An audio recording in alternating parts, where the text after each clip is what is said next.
네, 2017년 11월 고1 모의고사 28번 문항입니다.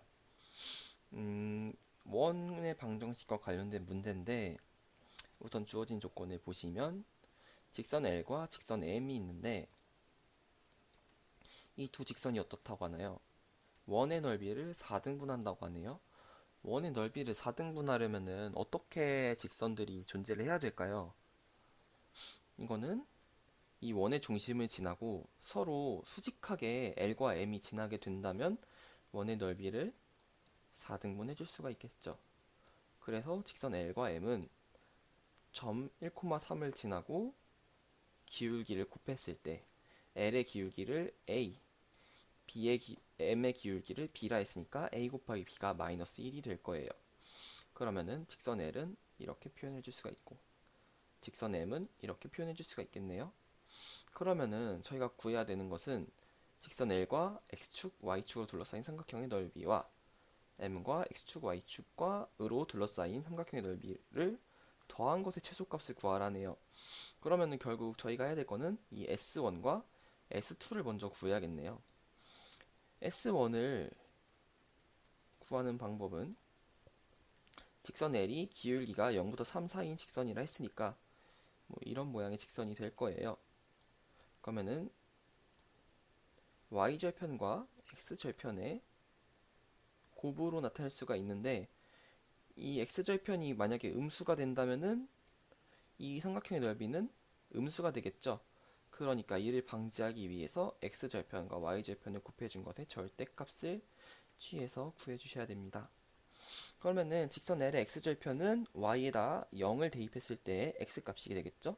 그러면은 이 마이너스 a 더하기 3을 2항에서 a로 나눠주면은 x절편은 a분의 a 빼기 3이 될 거고 y절편은 그냥 바로 구해줄 수가 있죠. x에 0을 넣어줬을 때 y 값이기 때문에 마이너스 a 더하기 3이 됩니다. 그래서 정리를 해보면은 근데 a의 범위가 0부터 3까지라고 했어요. 그러면은 a 빼기 3은 음수가 되죠. 그럼 2항은 음수가 됩니다. 2항은 양수네요. 그러면은 전체의 절대값 안의 식이 음수가 되기 때문에 이 식을 절대값을 빠져나오면서 마이너스를 붙여줘야겠죠. 그러니까 마이너스 a분의 a 빼기 3 곱하기 마이너스 a 더하기 3이 될 거예요. 그런데 계산을 좀 용이하게 하기 위해서 마이너스를 여기다 곱해주면은 얘는 마이너스 a 더하기 3이 되겠죠? 그러면 마이너스 a 더하기 3 곱하기 마이너스 a 더하기 3이니까 이 식을 계산을 해주면은 S1을 이렇게 구해줄 수가 있습니다. 그러면 마찬가지로 S2도 X절편을 구해주고 Y절편을 구해주면은 이건 한번 해보시면 좋을 것 같아요.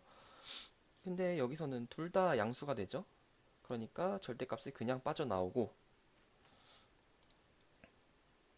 이 식을 전개를 해줄 필요가 없는 게 이 식을 잘 보면은 이 식을 a로 나눠준 값이에요. 그렇기 때문에 a 이 항 a분의 1 더하기 3을 a분의 1 곱하기 3a 더하기 1이라고 표현해 줄 수가 있어요. 그렇기 때문에 이걸 계산을 해주면은 2a분의 3a 더하기 1의 제곱이 되겠습니다. 그러면은 문제에서 원래 구하라고 했었던 S1 더하기 S2는 이 두 값을 더한 거죠. 그러니까 2a분의 3a 더하기 1의 제곱 더하기 3 마이너스 a의 제곱 3 마이너스 a의 제곱 더하기 3a 더하기 1의 제곱입니다. 6a가 사라지고 남은 항은 10a 제곱 더하기 10이 남겠네요.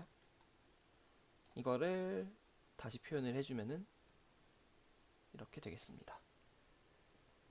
여기서 좀 중요한 게 있는데 이거는 이따가 말씀드릴게요. 이러한 모양의 최소값 어떻게 구할 수 있죠? 산술기하 평균을 이용해서 구할 수가 있습니다.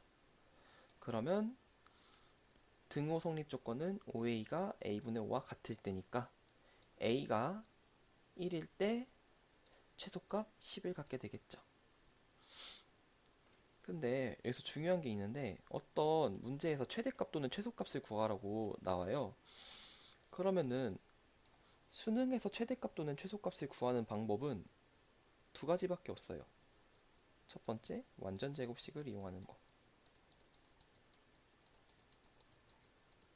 두 번째, 절대부등식.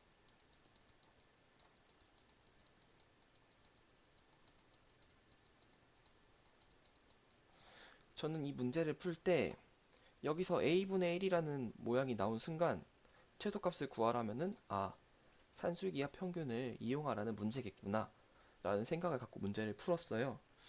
그러니까 이 모양을 봤을 때 바로 이런 식으로 변형을 해줄 수가 있었는데 이런 식으로 어떤 문제를 구할 때 풀 수 있는 방법들이 뭐가 있는지를 안다는 거는 굉장히 도움이 많이 됩니다.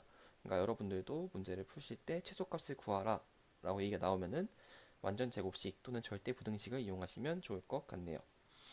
그리고 완전 제곱식은 여러분들이 뭐 나중에 미분을 배우신다면 결국 미분을 이용해서 구하는 방법과 같은데 아직 안 배우셨다면 나중에 배우실 수 있습니다. 네, 이것으로 28번 풀이를 마치겠습니다. 감사합니다.